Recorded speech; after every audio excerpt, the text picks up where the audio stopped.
Well, welcome everyone. This is our first meeting of the semester, and we are here to welcome all of our new retirees, and welcome all of our current retirees. So thank you for coming, and we certainly want to thank Payson for finding the time to present his fabulous program. But before we start, where's David Kasoy? David, how can we possibly get started without honoring you first? David, please come up here.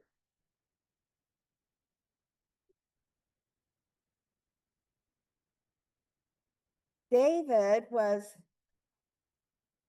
president from, I think, 2014, or he was incoming president in 2014. Be here for the time. And yeah, you need to stand here.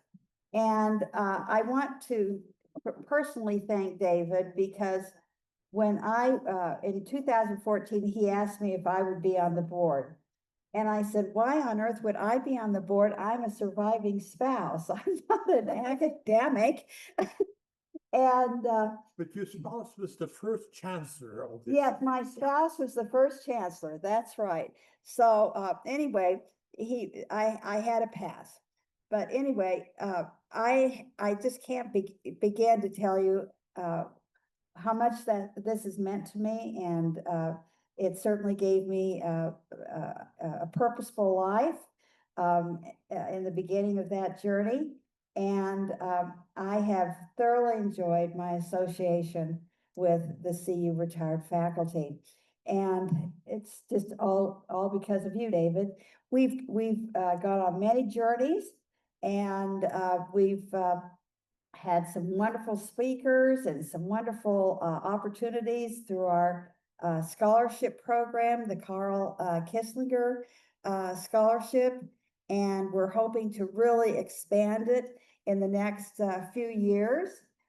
We also have the retired faculty grant program, and it's still alive and well. And thank you so much, David. So because you were president for so long, we think that you need a plaque on your wall. And I know you have no plaques on your wall, but you should be very proud of this because of all that you've done. And So, this flower doesn't go on the wall, but you can sit on the table. yes, I'll help you. Are you going to sit we'll someplace? take it out of the box. David, would you like to say a few words? The fewer the better. I want to thank all the people who participated in the Retired Faculty Association for many years. My colleague Alan Greenberg was, of course, instrumental in organizing quite a lot of what we did. I don't see him here today. He may be in Boston with his grandchildren. But I want to thank Margot for the recognition. It's appreciated. And I always remind myself of when I thought up this idea of a retired faculty association for the Boulder campus. And I went to Phil DeStefano and I said, Phil, we need to have an organization that represents this campus, not just the system, which is what we had before. And Phil was kind enough to support us. Mm-hmm. And we used that support for 3 or 4 years. Yes. And hopefully that kind of support continues. Well, that's what we're hoping. Thank you so much, David. We really appreciate that. We think you, one of the things that we feel that you should know a little bit about is that Anschutz is also working on developing their retired faculty. And we had a Zoom meeting the other day and they said, oh my goodness, you know, the CU retired faculty at Boulder is really going great guns, and we'd love to, collaborate with you. So in the future, I think you're going to see that we're going to have some wonderful opportunities between both campuses. Today, Kim, where are you? Kim, would you, is it 4 o'clock yet? All right, 10 to 4. It's 10 to 4. Well, I bet Payson would love to have you introduce him. And because after we have this program, we're hoping that you'll go out into the Chancellor's Hall, and that you will sign up for some of our activities that we're hoping to develop. We have speakers for the entire season throughout both semesters, but we also want to do some get together and either have discussion groups, book clubs, go to theater, go to the opera, do some research projects, etc. And all of those are listed. We just need to have participants. So, Kim. So last spring, we had lunch with the Chancellor, Justin Swartz. And before he talked, I requested that he talk about what he felt to be most important, for what dream did he have for his years at CU. And he said, my goal is to develop the University of Colorado, and indeed the state of Colorado, into a headquarters for a center for sustainability. And I think you probably have seen the effects of that. And so I suggested, Mr. Chancellor, we have several people on our retired faculty who can talk about sustainability. And our first talk in that series was by Tim Seestad, who talked about sustainability of natural ecosystems. Absolutely wonderful talk.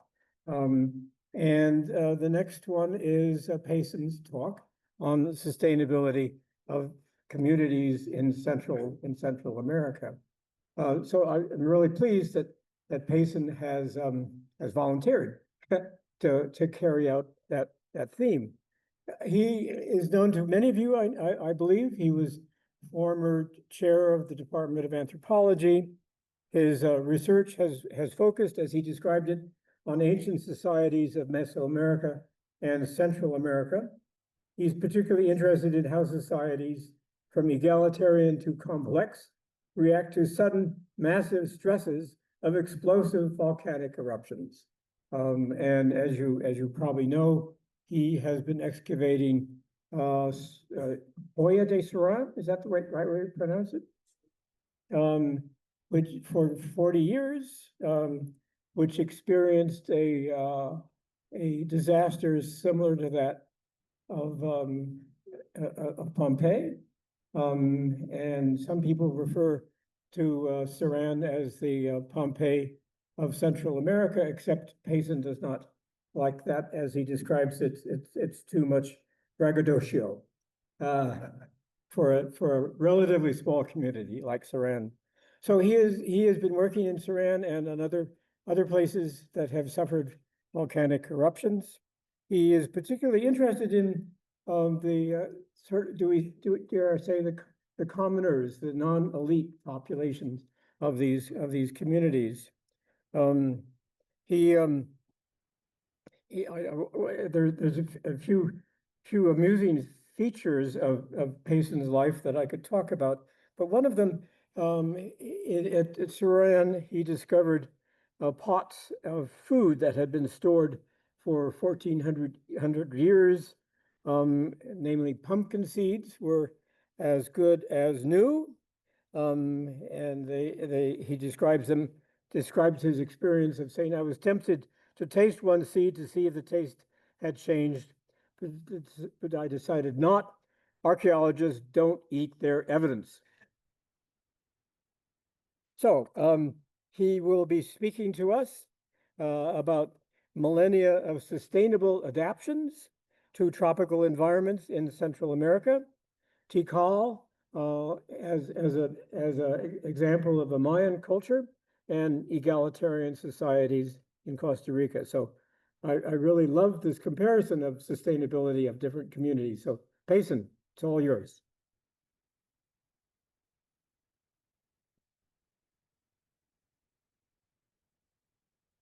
Okay, Kim, thank you for a kind introduction, and I'm glad you didn't tell all those stories. One was, You want me to tell another one? no, that was actually quite good. More than adequate. But also want to thank Zaya for the audio visuals here, and oh good, and I can advance this and back it up too, so that's working too. What a wonderful place. We don't usually meet in such an elegant location, but I don't know if there's anything I can do to try to get this place for us more regularly. Now, one of my objectives today is to convince you that archaeology is an ideal discipline to examine the successes of human sustainability and the reasons behind them over long periods of time. We deal with those in archaeology regularly, and I think we can employ them here for this purpose. What I mean by long periods of time is at least a millennium, where we have good archaeological data throughout a sequence. And I really believe, maybe starting to get desperately believe, that we need to learn from past human experiences. Here, I assess sustainability in societies by a number of criteria. First is an adaptation that continues for a millennium or more without degrading the environment. Also, I examine cores of social and economic systems that achieved stability over 10 centuries or more. And a religion that shows significant continuity in uniting a society spiritually and often in other ways socially and intellectually. Of course, these show changes over time, but the basic cores need to continue. As we will see, sustainability is enhanced with those societies that maintain a high degree of egalitarianism, that is, avoiding strong hierarchical power from the top down, and power by people that want to stay there and start a long-lasting hierarchy. The societies that avoided inequality of power and wealth were more successful in achieving sustainability. My lifetime research has focused on how Kim mentioned, how societies handle sudden massive environmental changes over these time spans, especially by explosive volcanic eruptions, not like Hawaii, which has effusive ones and nobody ever gets killed by a slow-moving, really hot, noisy lava flow. But explosive eruptions are very, very different phenomena. And on a personal level, I was born in Boulder. I grew up here in Colorado is wonderful in so many ways, but it is volcanologically deficient. And so I knew nothing about volcanoes other than seeing a picture every now and then or hearing a description. And so I was really colossally ignorant about volcanoes. Pardon? Keep it closer? Okay, how is that better? Yeah. All right. If I had a string, I'd run it around here. But thanks for the for the suggestion. So, any rate, when I went to El Salvador, I saw this whitish volcanic ash layer in some excavations I was doing, and I thought, oh, I know what that is. I dug down in Mesa Verde, well, the Dinosaur National Monument, that's caliche. But it sort of didn't look like caliche. Took a sample, took it to a German geologist who was doing a survey of the area. He didn't speak English or Spanish. I didn't speak German other than one semester of German here. That's about the only thing that I had going, but we figured out that's not caliche, for God's sake. In a tropical wet environment, you don't get that. It's volcanic ash. So I have been very much involved with volcanoes ever since. Now, we will see how two of my excavation projects are directly relevant for assessing sustainability in two different societies in tropical rainforest environments. Now, modern contemporary archaeology is so much more than what it used to be when the objective was just to get beautiful things for museum display.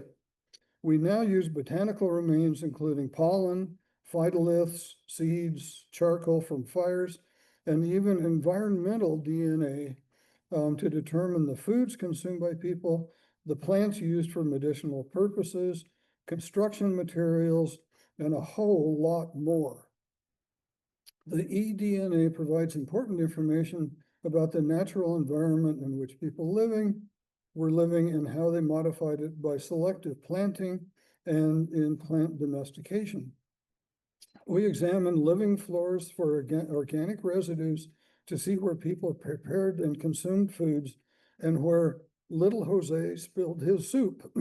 Ideally, we actually haven't found either Jose or soup, but I think it makes for a good concept.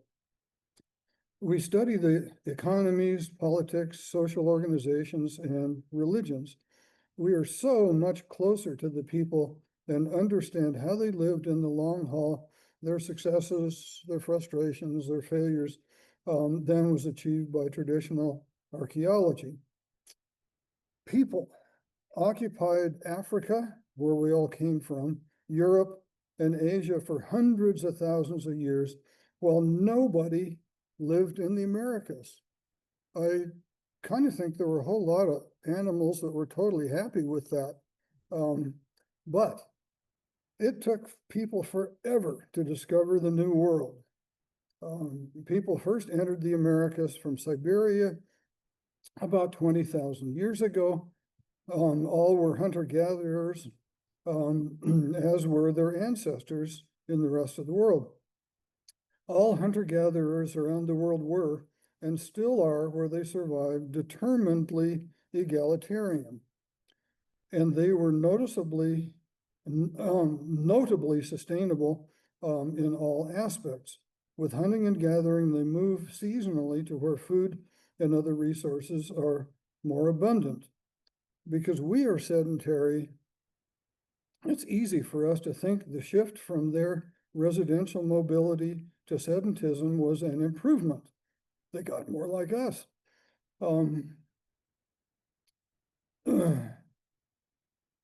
However, it's easy for us to think the shift from their residential mobility to sedentism was an improvement. We must disabuse ourselves of that notion and understand that hunter-gatherers around the world reluctantly became more sedentary. Skeletal analyses and more have shown that hunter-gatherers were generally healthier than their sedentary people that succeeded them. A lot of that being in terms of diet and sedentary peoples have tended to increase a lot of food consumption and certain staple kinds of crops.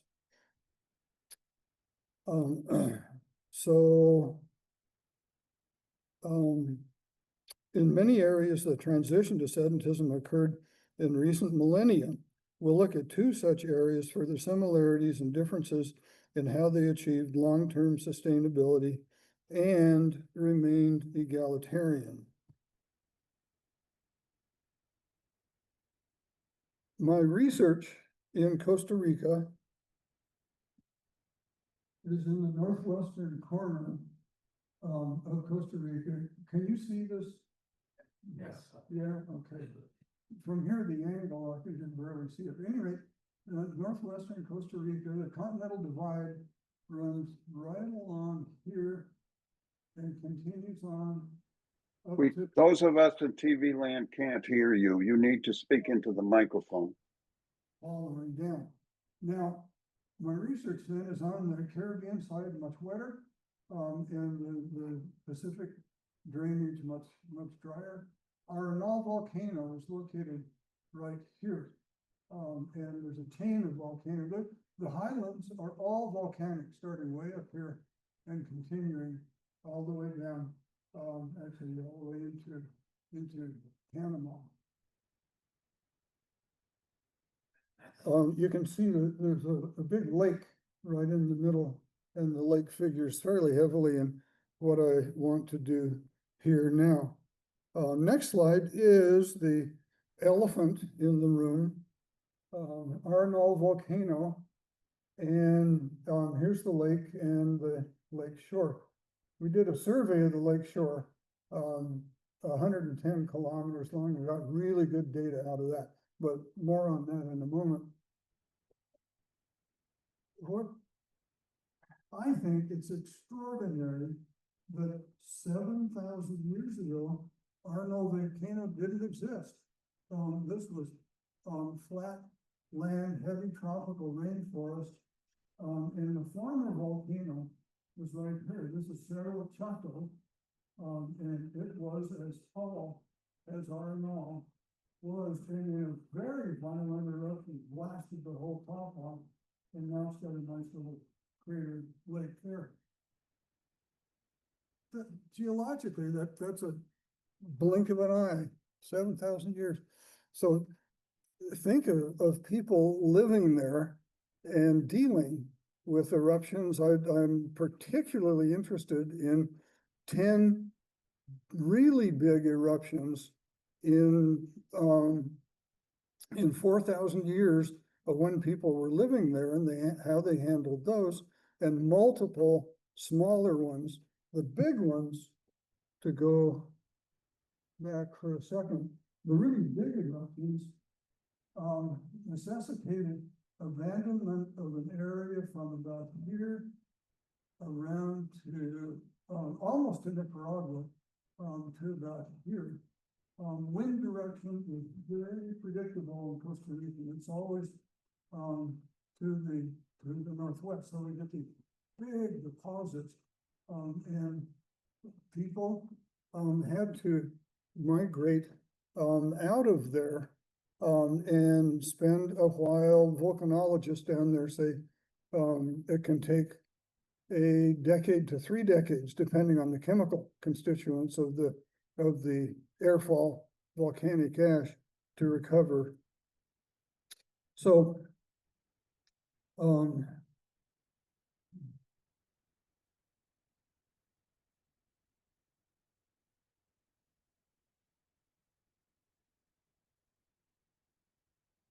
now,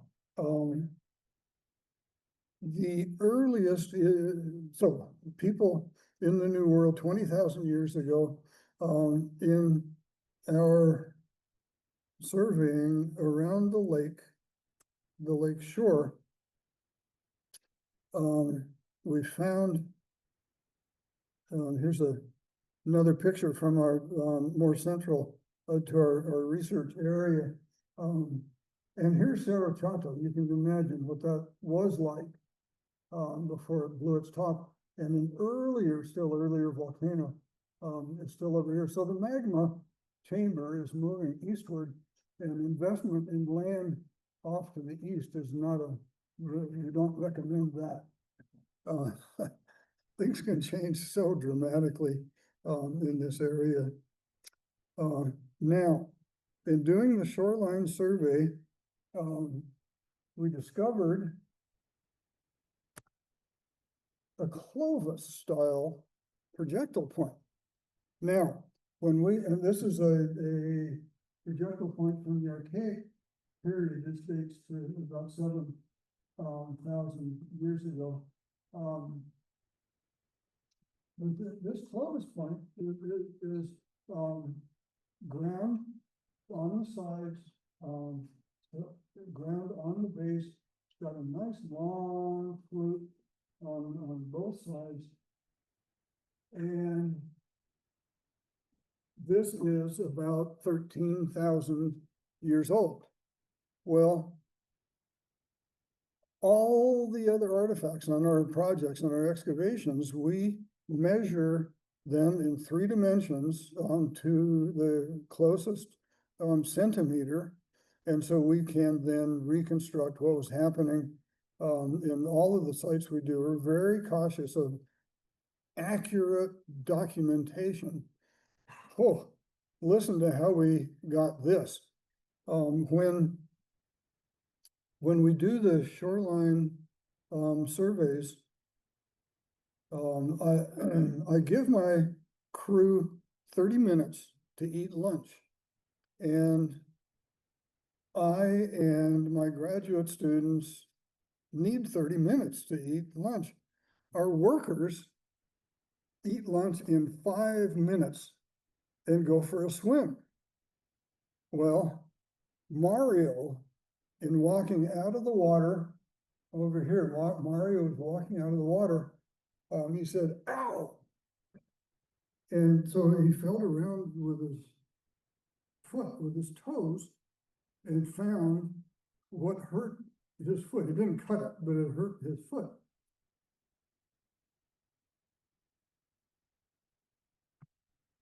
This.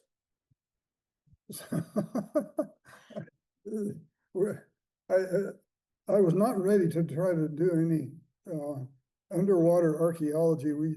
We did all get out there and feel around with our toes and couldn't find anything more. But when I do acknowledgements to a publication, I effusively thank National Science Foundation that used to fund research in our country. But I can't figure out how to properly acknowledge Mario's toes. If anybody could help me with that, I'd appreciate it.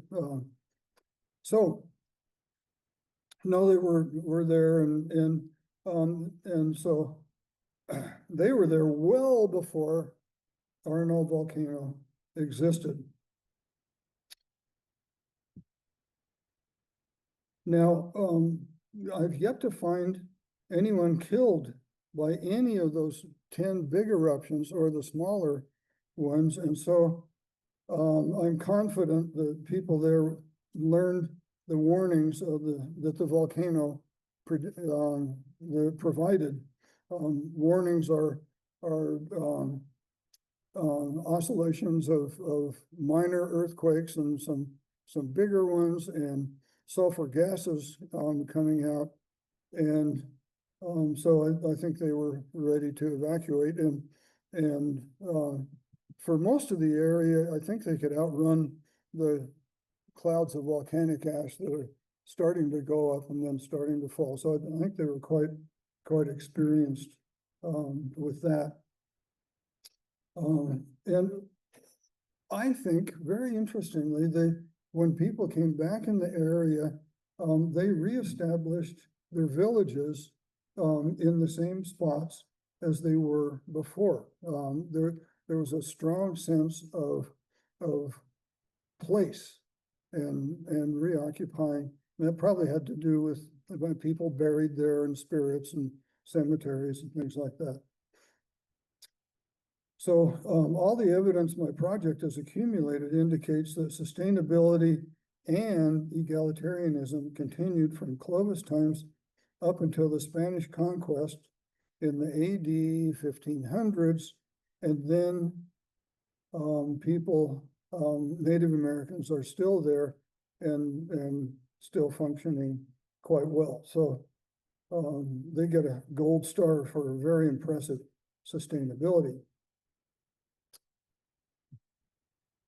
Now, we recently a project still going. We're in the well into publication phases of it.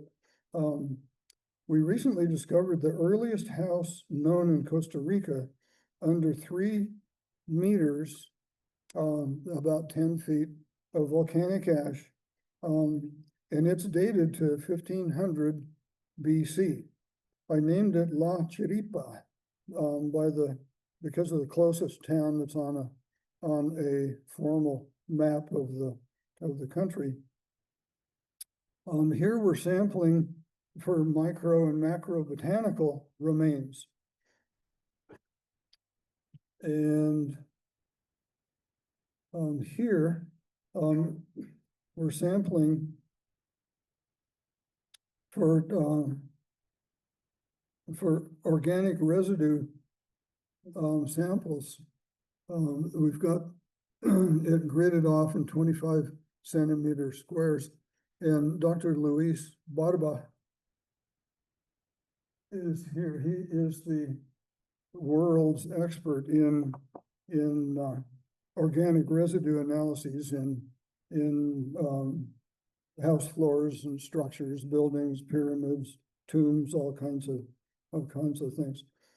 The house floor is circular with a diameter of 5 meters, about 17 feet, with 24 posts for the wall and supporting the thatch roof.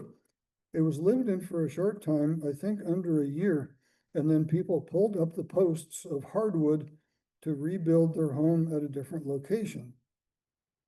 The posts are the hardest things to manufacture for their houses, and so they're the most valuable things to carry elsewhere, but the other components are easily available and can be assembled.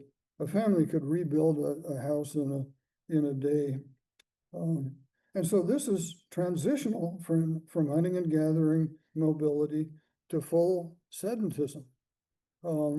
They're still moving a lot, but building a structure. They knew of pottery and food grinding stones in use by villagers miles away, but they didn't want them. They've got the organic substitutes for pottery and stone grinding things for food processing. And so maintaining quite a bit of mobility, no thanks for those sorts of things.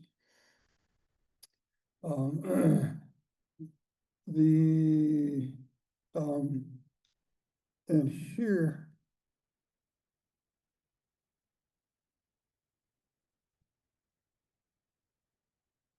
here we can see the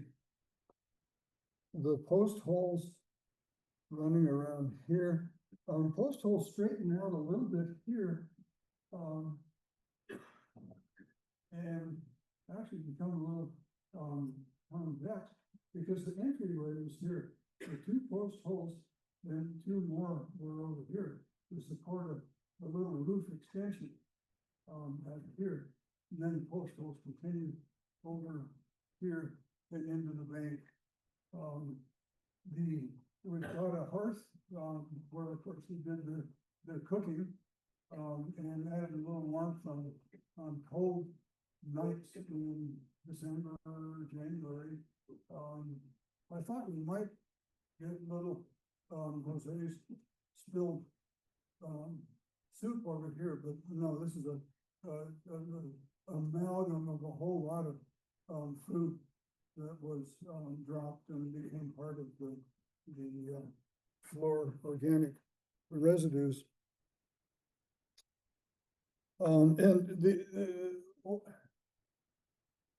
This is extraordinary to get this kind of preservation because these are crisp edges. The floor itself is volcanic ash from, of course, an earlier eruption that's compacted into a pretty firm surface, but one that is absorbent of spills and wet feet coming in from people from outside. And there's really no dry season in this area of Costa Rica. It rains even in the drier season, rains every couple days. And one rainstorm is going to really wipe these out. What people did, and they did an extraordinary thing when they abandoned this, they collected a lot of A-horizon soil, humic soil, and put it all over the house as some kind of, what, honorary kind of respectful kind of thing of providing shelter. I really don't know. We don't get direct preservation of the reasons for doing it, but I am sure appreciative, because that then kept it until the next volcanic eruption occurred. Soil developed on top of it, and then another eruption as those 10 big ones continued.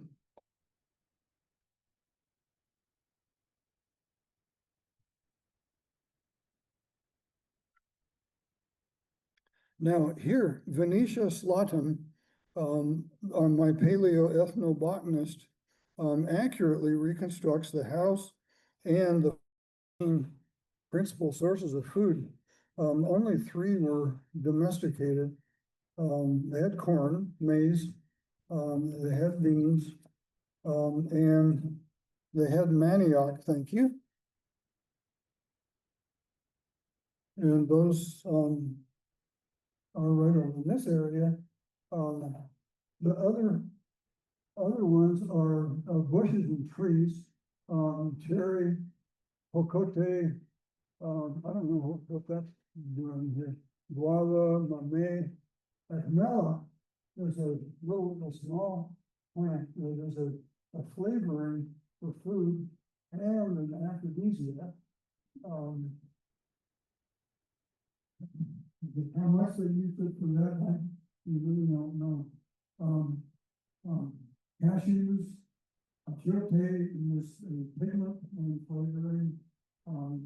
Avocados, Tikal, chocolate, and nice, really delicious little fruits from the nonce tree.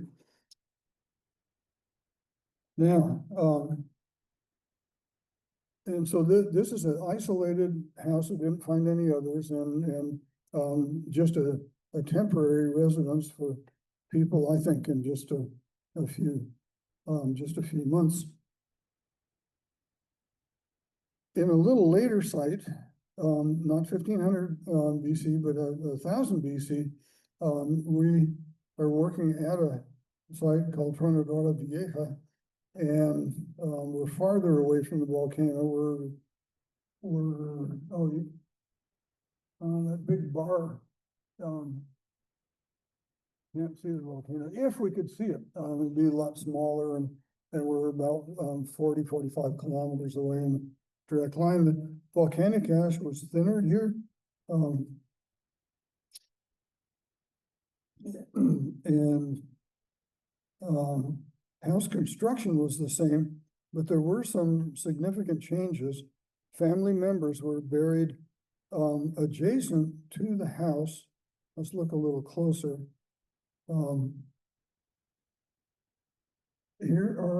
Here's a post hole, another post hole, another one here, another one not excavated yet. But this is a place where someone was buried, and this gives us a very different view of their sense of place. In Paleo-Indian times, place was a region, an area to move around in, and now that they're becoming sedentary, they are burying their relatives and for sure accessing their spirits to contact with spirits of other deceased individuals or deities. They're doing cooking with cooking stones, and we're seeing similar kinds of things in the floor. Another house was over here, and so we've got a village here. We're estimating at about 25 or 30 people, not very big, but about the same time period. We've got a fluorescence of other villages up to 101 or 2, possibly 200 people. But it's still not difficult if you really want to maintain egalitarianness, and to have that still function, not just a claim of it, but to actually function in a village of those larger sizes. And so here's Venetia's reconstruction of that fairly small village, and gives you, I think, a pretty good idea of what they were like. There'd be some others dotting the landscape, but we find at least a half a kilometer of unoccupied land in between the villages. So villages are not packing really tightly, and somehow, and we do have ways that we're thinking about of their avoiding major population population growth and high density. They avoided that at all pre-Columbian times and still are pretty good about it. Now, during the project, Tom Seaver from NASA came to see you, earned his doctorate, and continued employment at NASA. And he convinced NASA to enrich an archaeological project with unlimited remote sensing. And when they called me up and asked if I'd like that, I quite quickly agreed. And we found that we could, especially in thermal infrared, detect little faint lines that show nothing on the surface. We're walking the surface, we cannot see it at all, but the roots of grasses are deep enough that in an abandoned route of pilgrimage between a village and a cemetery, we would trench those to see, are they really a ancient path? And yes, they are. Only in a few cases, Tom and I found places where you can actually still see them. And so I thought, maybe I'll go to talk and the laser pointer would be out of batteries. And so we're going to point them out right now, running from the edge of this hill. Now, a pretty steep slope. And in some places we can see them, but almost throughout the whole area we cannot. These paths are really revealing of what people were doing in ancient times, because villages are so small, even the 200 people, that's way too small to have marriage be done within that community. They're going to be accumulating recessive traits generation after generation, and marriage partners have got to come from a larger gene pool. So the fact that these paths connect different villages with the same cemetery tells us a lot, that people would meet from different communities there. We see lots of information, data, great data on feasting at the cemetery. They're growing crops at the cemetery. Cemeteries are communal areas for people to get together and honor the dead, do ceremonies. They burn a lot of incense, and so maintaining the population, small populations in villages, requires something like that, and they'd figured it out. We also note that some of the places are outside of the big devastation of the big eruptions, and so that would provide refuge for people before they could move back in. So they're assessing risks and handling them in very very sophisticated ways. Unfortunately, Spanish diseases, particularly smallpox, but also typhus, measles, and cholera and influenza, resulted in about a 90% population decline in the 1500s. That demographic disaster was not just in Costa Rica, but it was throughout the Americas.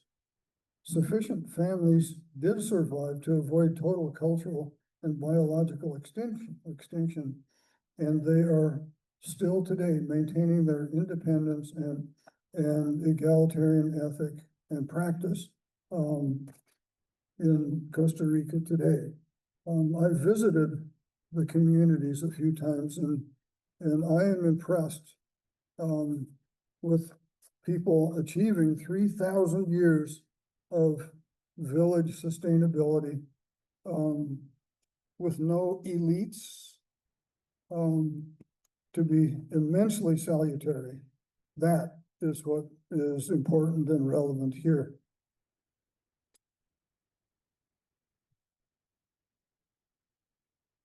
Now, shifting to Central America, I need to look at 3 different sites.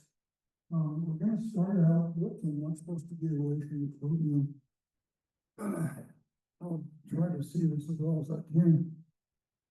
The first site I'm going to talk about is in the Maya lowlands. Maya lowlands are this whole big green area, including Tabasco, down here. And there's a research project I want to mention that's done right down here. This slightly lighter color of green is useful for us right there, because this is a slightly more elevated part of the Yucatan Peninsula, elevated 700 feet above the lowlands on either side.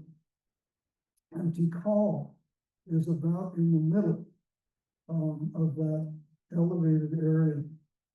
That's important because Tikal had, and this site down here, had no access to surface water. They had no lakes, they had no rivers, streams, springs, and so they were dependent on rainfall. And at Tikal, when I get to mention some of the ways that they kept that for a while, were able to maintain access to rainfall. And so, okay, we're going to come back to that map when we need to. And the other site I'm going to mention is the one that Kim mentioned in the introduction, the Surin site, which is in El Salvador. It's in the southeastern edge of the Maya area. So we're going to start with Surin. Surin's example of a Maya village that's not a part of one of the big city-states with hierarchical power. There's an isolated one. They handled their own affairs politically, economically, religiously, socially from within, and lived quite well until they got buried by yet another volcanic eruption in about 680 AD. So a map of where it is in western El Salvador is here, and we've got various households. So what we're about to see, what we do see now, is structure 4. And I show this because it gives you an idea of the multiple different phases of a volcanic eruption that took at least a week and not more than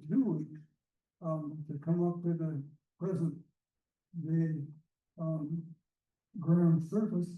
The very earliest levels, which you can see over here in the corner, a whitish layer came out from the steam explosion. The volcanic vent is only 600 meters away. And the volcanic magma came into contact. It was a phreatomagmatic eruption. The magma came in contact with the river, a steam explosion blasted this very fine volcanic ash over the entire landscape and community. It sterilized things in the community. Not any people, we haven't found people. They had two clear warnings that the eruption was coming.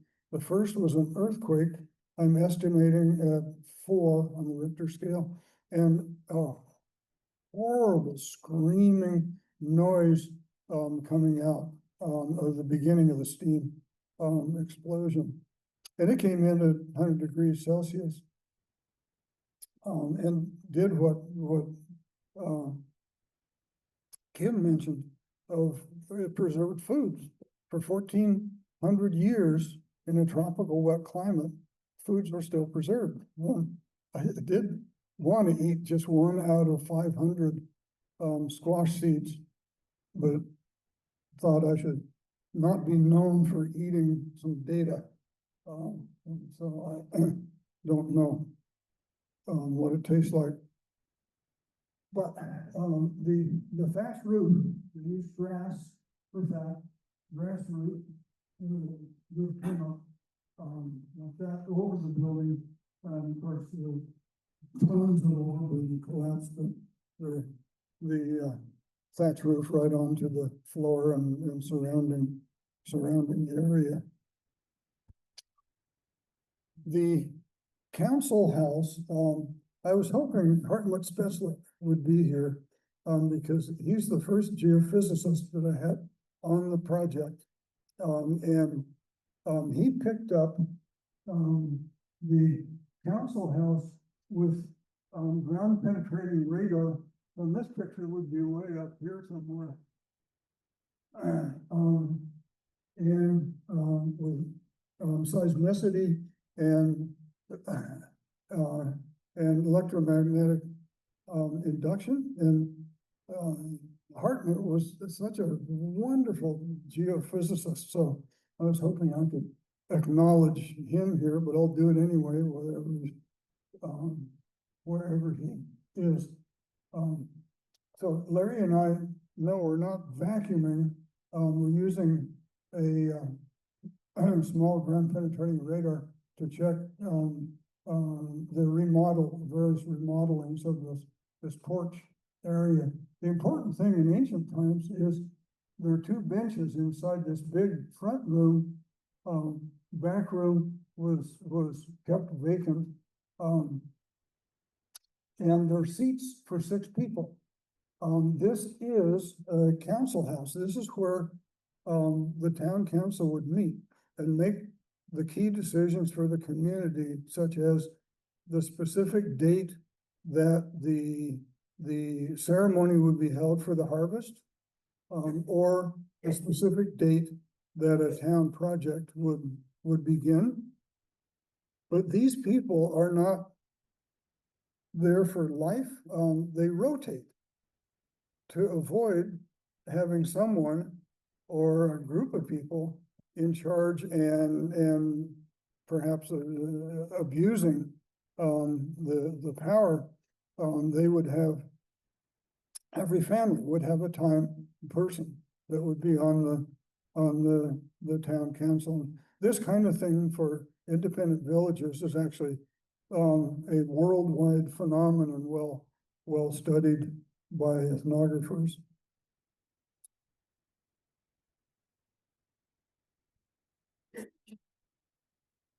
So household 2, here we've got a domicile in the foreground, the bench for the sleeping. A wall is blown out here by the lateral blast of unit 1. A storehouse the only building where all the walls fell. And then a sauna that they were responsible for keeping in good functioning condition.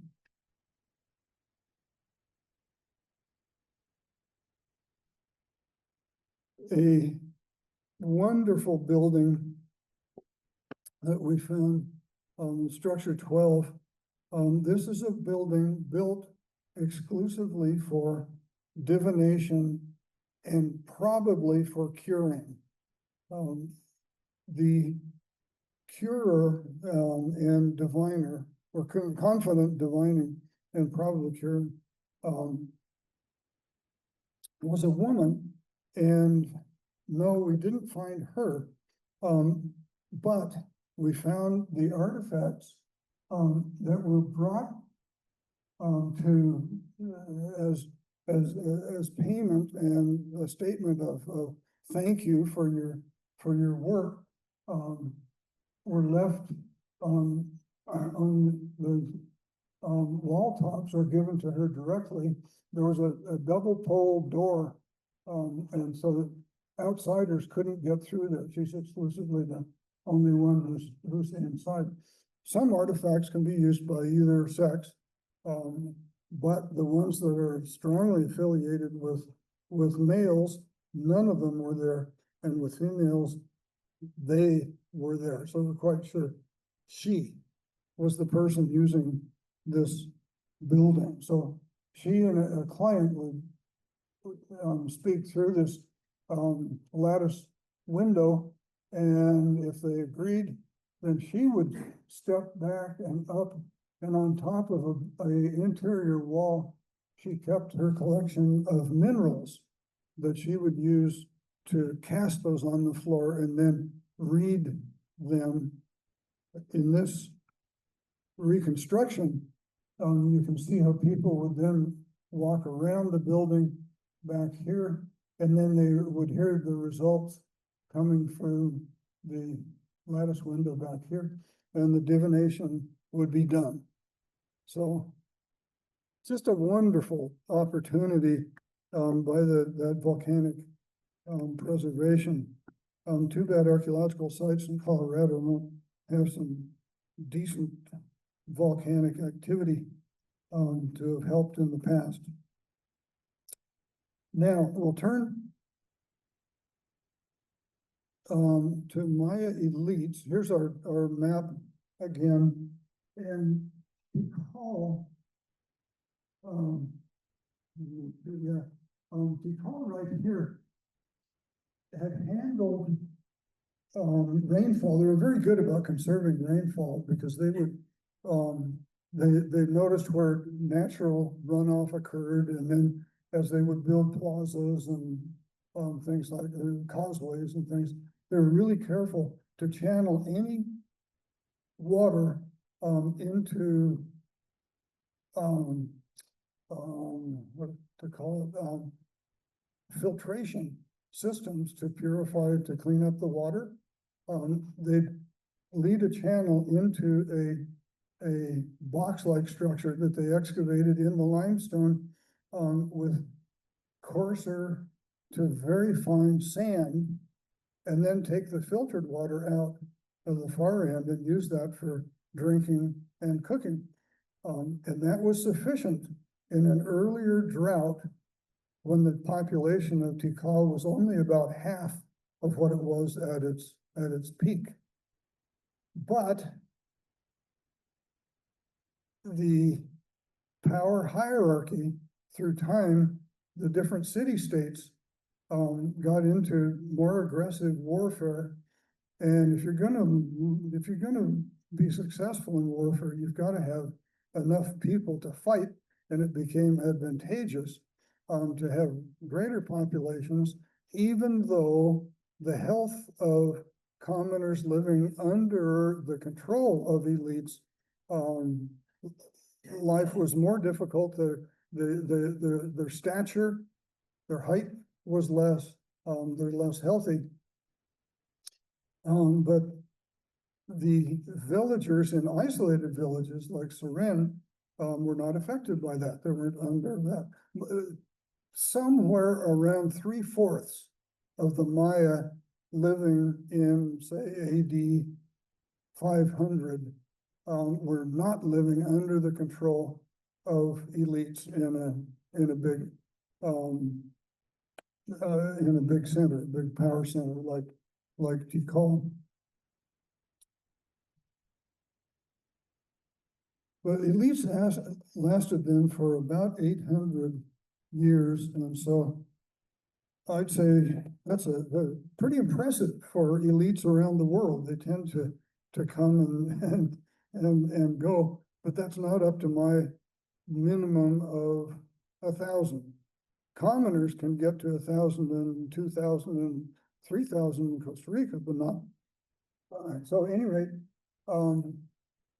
here's the achievement of one Maya ruler towards the end of the classic period. Hasao Chan Awil, and on these carved monuments, we find their writing, and that gives us dates of birth, dates of death, dates of rule, places conquered. They don't tend to mention much about how they didn't do well in a certain war, but of course are big about victories. Right near that temple, here's that front part of it over here on the right. We're looking past it into what's called the North Acropolis, a whole series of buildings where social, economic, political, religious kinds of things were organized and discussed, and the society continued to function. But I want to show you an example of chutzpah in the elite. A ruler named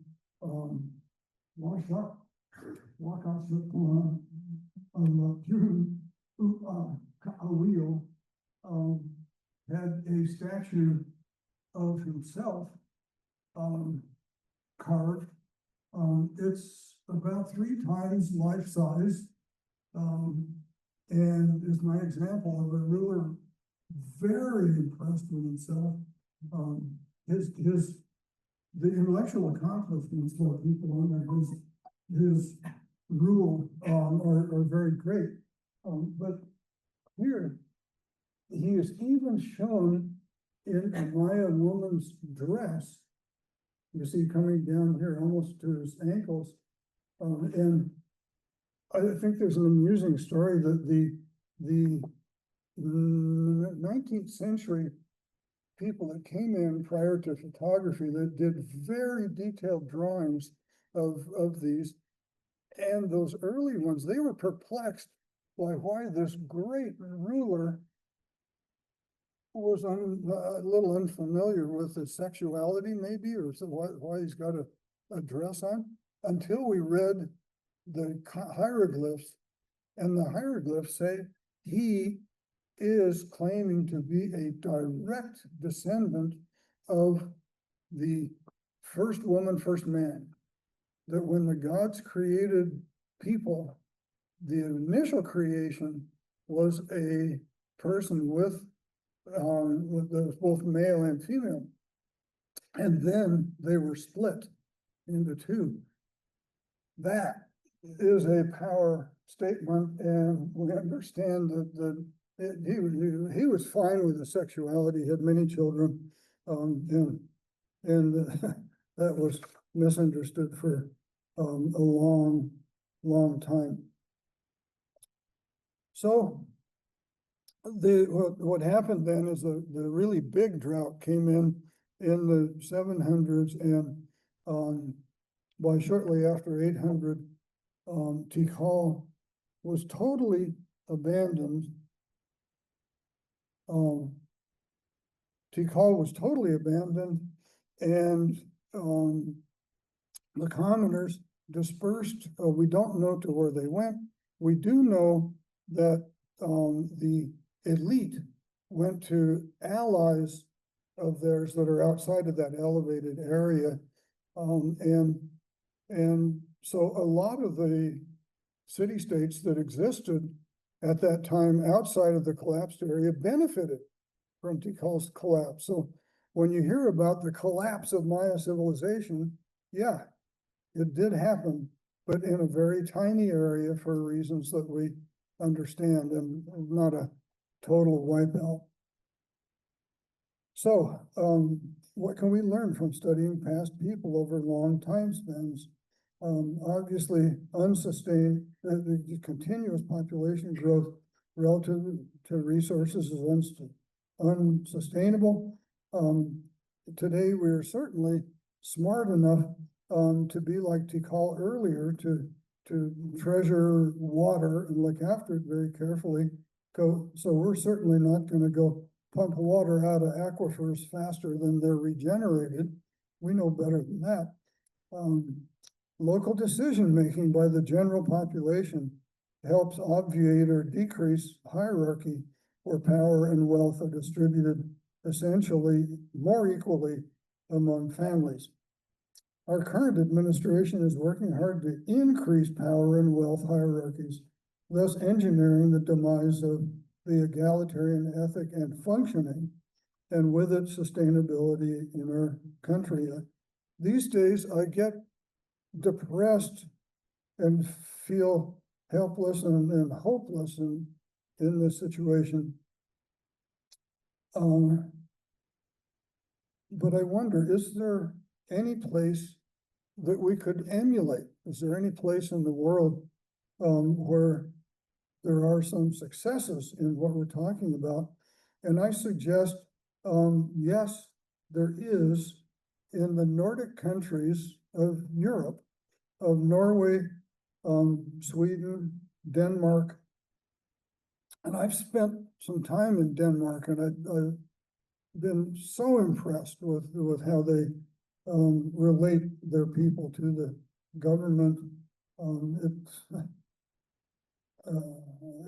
love to go into detail there. At any rate, those countries consistently rank at the top of international rankings of countries where the citizens cite the high quality of life, their happiness, and they appreciate what their governments do with them and for them. And this didn't just happen, recently.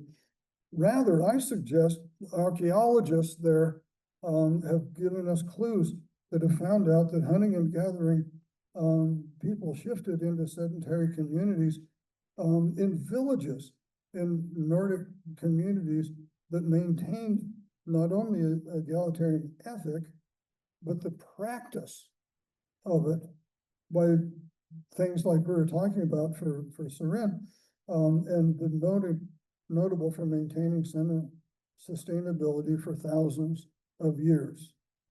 So, thank you.